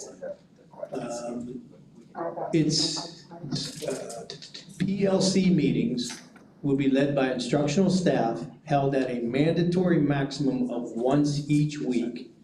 We'll have an agenda sent out prior to the meeting, but that, I think that's the key language, right? Yes. So a PLC, then again, is a professional learning community by definition. And there are, and I'm looking at Dr. Shaker, but I think there's some, kind of guidelines to what a PLC should be, as opposed to what common planning is. Okay, Rob has a comment and then Kurt. Oh, Kurt first and then. Just to clarify, we're talking about 7.01D, just PLCs. Right. We do have some items we want to discuss around common planning, They are separate. but they are separate issues, yes. And just for those that aren't aware, several years ago, probably 3 years ago, we took an extensive period of time to work on this language. So it didn't go without a lot of effort from both sides. So I'm not sure, I know Tal put it on here, I'm not sure if there's an option or some suggestion to change it, but it was a bipartisan effort, so to speak. Yeah, I mean, If you want, I can throw our proposed option up there and then we can kind of go from there. I can paste it in if you'd like. Make sure this is what I need to paste before I get this. Just 1 second.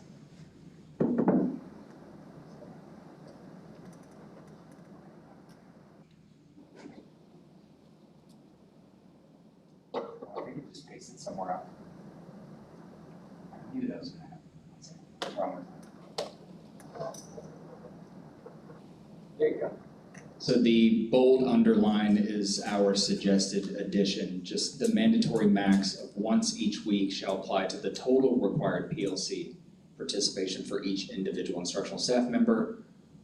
Shall not be required to attend more than one mandatory PLC per week, regardless of the number of groups or assignments.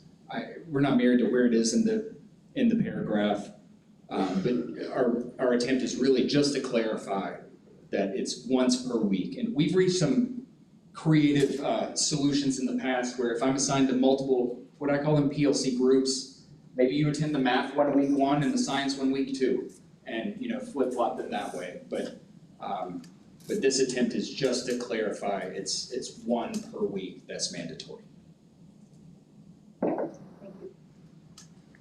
Randy, the microphone. Yes. Not trying to be difficult with this, but if you didn't have a PLC 1 week, you know what I mean, and then you had like the science, if you were trying to get that kind of separated, I don't know if that ever happens, but then they both fall within a week, it wouldn't matter according to this language, right? It was just, it's only one per week, even though you didn't have one the week before.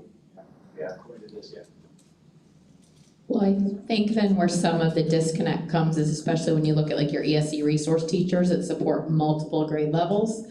And so if they do not know what's going on in those grade levels and they just pick one each week, like at this point, some of our ESE resource teachers are supporting 3 grade levels. So now I'm 1 week in touch and 2 weeks out of touch with what I'm supposed to be doing to support those kids, especially as we start to look at some more accountability building around for us with ESE kids.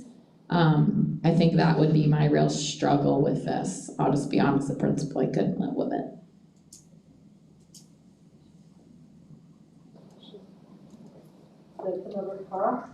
And then. Okay, because I think I was trying to expand my point of reference. In my point of reference, that doesn't happen mainly because there's a common planning period that takes place. So therefore, a person wouldn't have 2 planning periods. And schedule-wise, so maybe I'm trying to listen for how that happens from the high school perspective. It may not. Okay, that's all, that's as I'm listening, but when Brandy gave an example for elementary where I can see that being an issue, like my son's a resource teacher now, and I know that he has to, in order to support the kids, he has to go to different PLCs as a part of what he needs to do to support the students. But that was my question. I'm just trying to get a frame of reference. Because for me, I can commit to one, but in the high school world, that's a little different because of the way the schedule works. Got Shay and then Hannah. Brandy, I hate to put you on the spot, but I just have a quick question. So if they're going to multiple PLCs a week, how are they getting their planning minutes in that they're guaranteed in the contract? So I have a longer, here. So now you're gonna put me on the mic. I have a longer planning period than most other elementary schools. I'm just wondering. And so I've built in that longer chunk of time, and then we're creative with PLCs in the morning, so because with the change in time, and then we lost like 30 minutes. So they have their morning time, and then I have 2 grade levels of a primary and an intermediate that then have PLC, and we cover the kids' breakfast time. So that way I can get a 50-minute chunk, so that they only give up, if you will, 30 minutes, and then I cover the extra 20 that they would have had their kids. We keep them in the cafeteria and have staff that cover that during like breakfast time, so that then we can kind of be creatively massaging that, so we have that conversation that I exceed their minutes by far of what it is contractually. So that's kind of our give and take, if you will.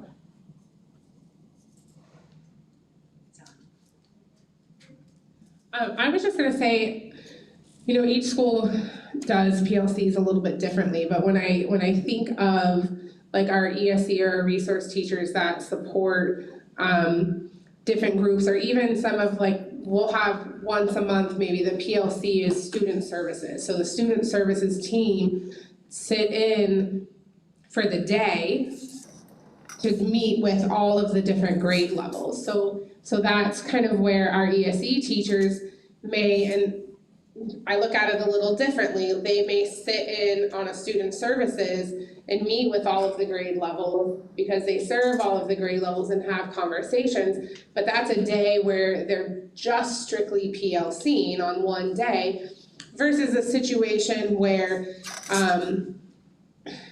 maybe you have to go the ELA PLCs on a Tuesday, but then on Wednesday, you also have to go to the math PLC. And so there's different days that you're missing out on your planning time for things.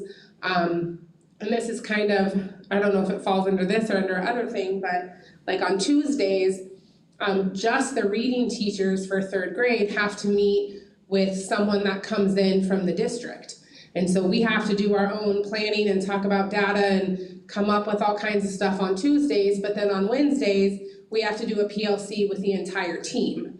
So there's 2 planning periods where I'm required, because of the content I teach, to meet and discuss learning things with someone from the district, but then on Wednesdays, I'm required to meet with the whole grade level to discuss grade level stuff.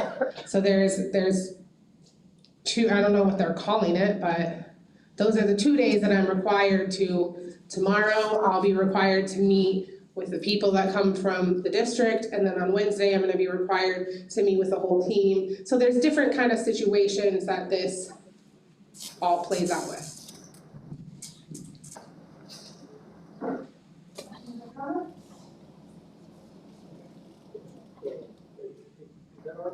Yeah, that's Yeah, sorry. Sorry. I'll jump in line after this.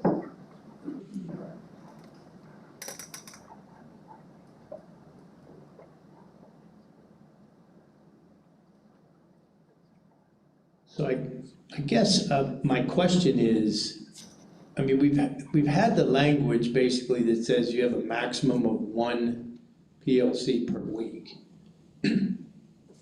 And since I've been here, I haven't seen any grievances or even any conversations that came up in labor management about multiple PLCs. And is it then only for, because I feel like even part of what you said, Anna, kind of dives a little bit into the common planning piece too. Like and then what's the difference that's being required from a PLC standpoint as opposed to if you're asked to do common planning, and why is one considered common planning and one isn't? I don't, and maybe, because if I looked at the contract, I wouldn't know the difference. You know what I mean, as far as what's being required there.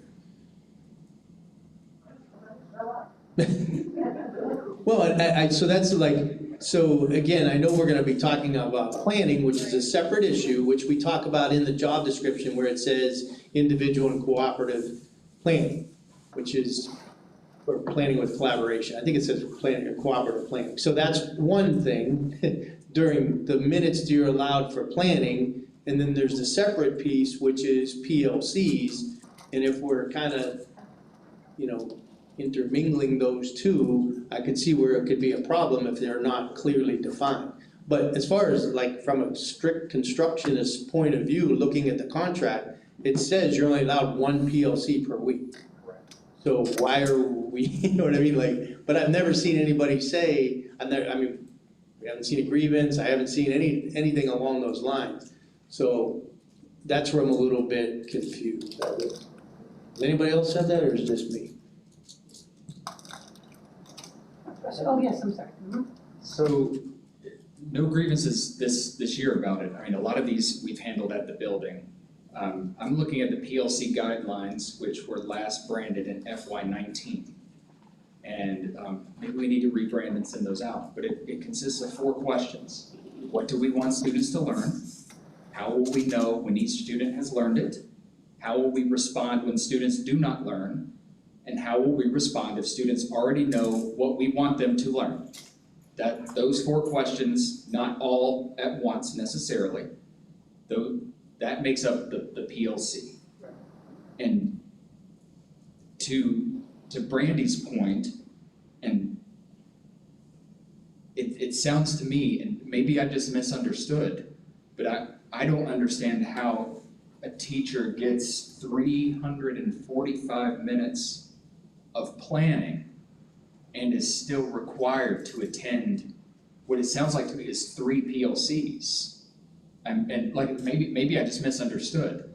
But it sounds to me that in that case, it's 3 separate PLC meetings, each addressing one or more of these 4 questions.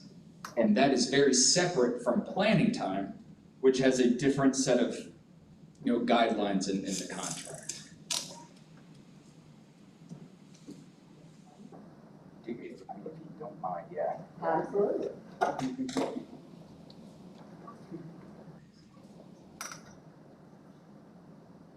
Yes, 69 times 5. It's 345 and then plus the extra 30. So 55 minutes times 5 is 275, 30 minutes in the morning times 5 is 150. That gives them a total of 425 planning minutes per week, which contractually I'm supposed to give them 345.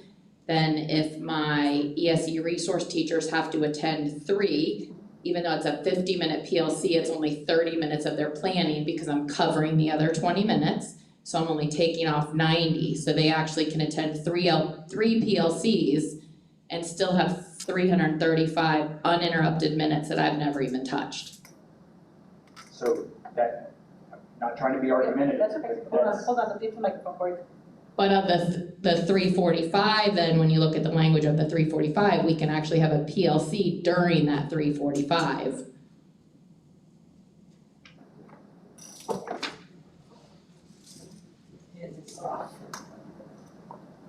And that's literally 2 people in my building. No, I understand, and this wasn't even targeted at your building, but that's not 345, and it's 69 minutes per day, 5 days a week, plus 30 minutes which was kind of for the PLC, so it's 375 minutes of planning. I didn't add that extra 30 minutes in, so you're right, so I actually give mine 455, so they have 455 a week. So I'm, Take off 90, you're at 365. so I'm even more confused. So here's what, I'm listening to this conversation, and again,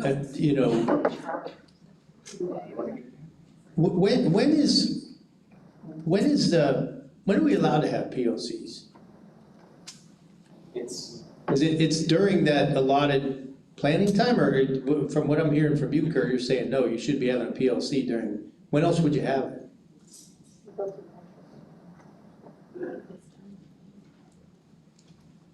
That's gonna be a site-based question, so, for example, let's just say, at Carl's school, his APC is able to build a schedule where all the Algebra 1 teachers have the same planning period, right?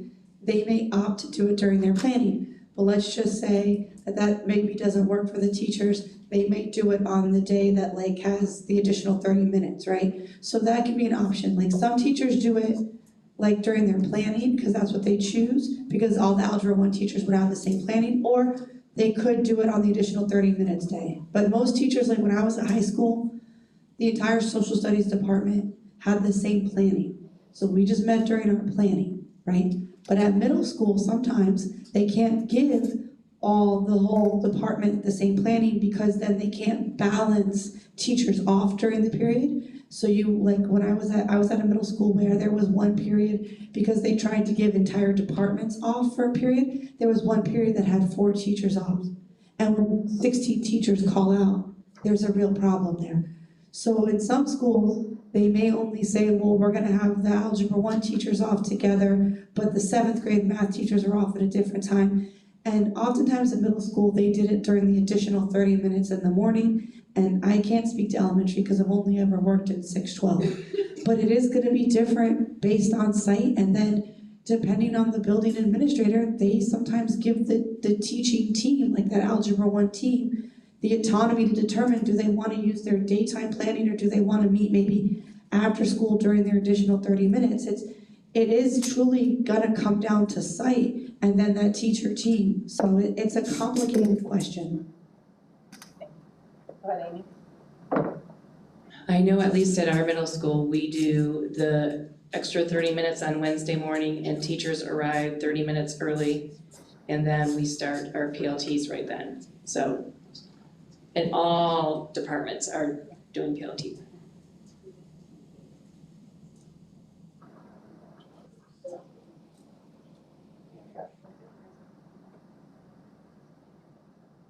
Questions, comments, concerns?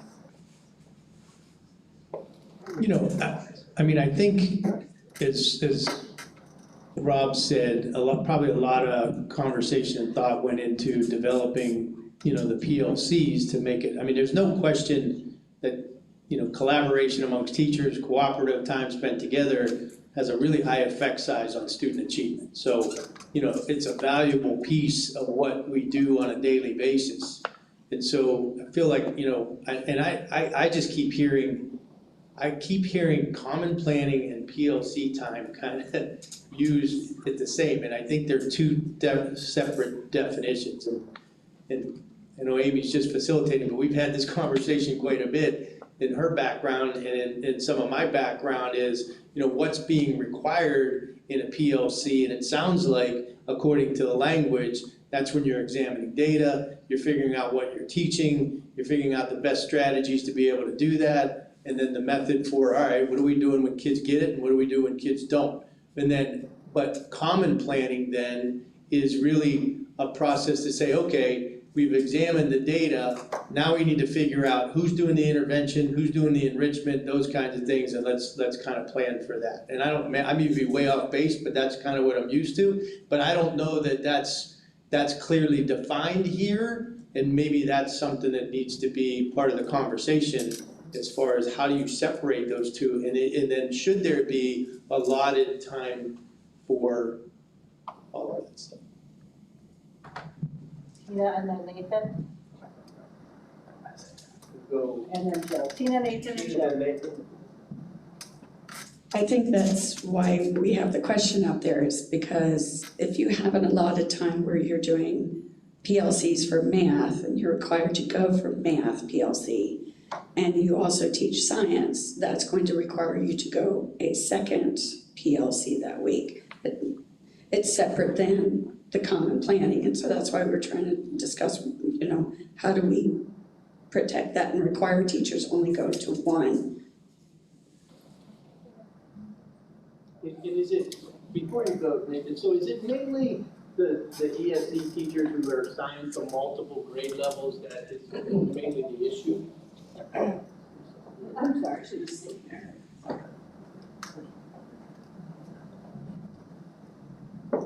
Our third, fourth, and fifth grades are departmentalized right now, and so we have some teachers that are teaching math and science, or, you know, a combination of 2 or 3 subjects, and so they're being required to go to those separate PLCs.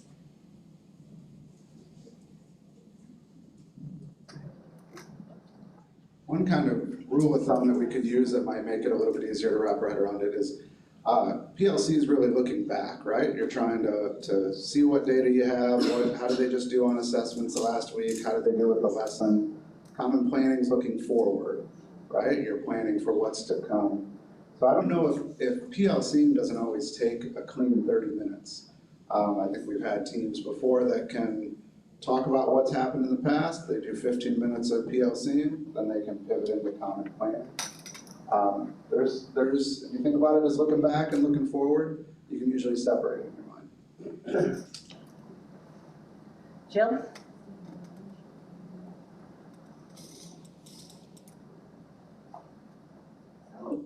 For me, when I always heard common planning, I've transferred that as like all of the Algebra 1 teachers have the same planning period. Because looking back and looking forward is part of the PLC process.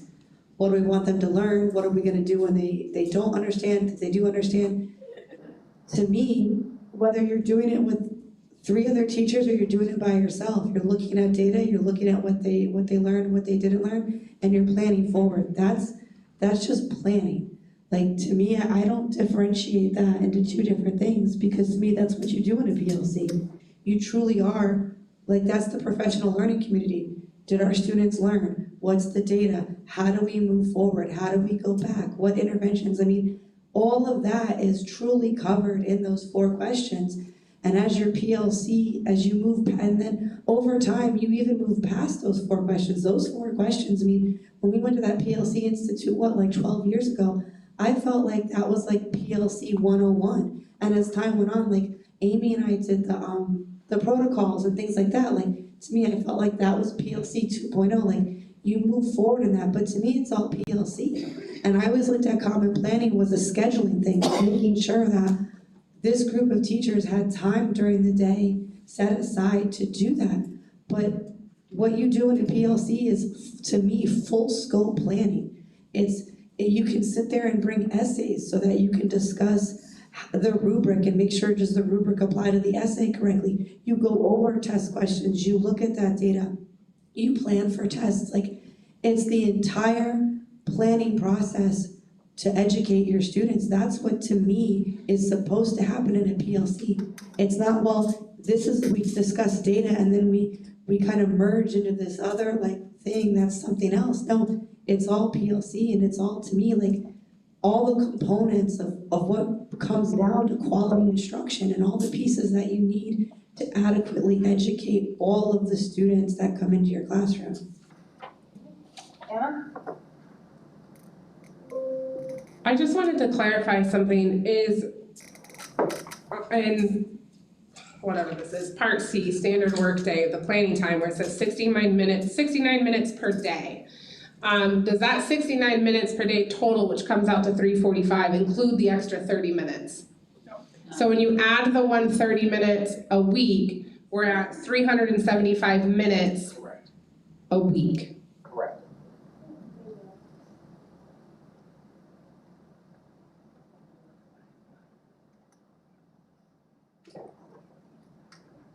I mean, could the TALC team caucus for a few minutes? Sure. Maybe 10, maybe at most 15. So 7:15. Yeah. Okay. Come back and share out. Sure.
We're gonna be back together and we'll have their caucus report.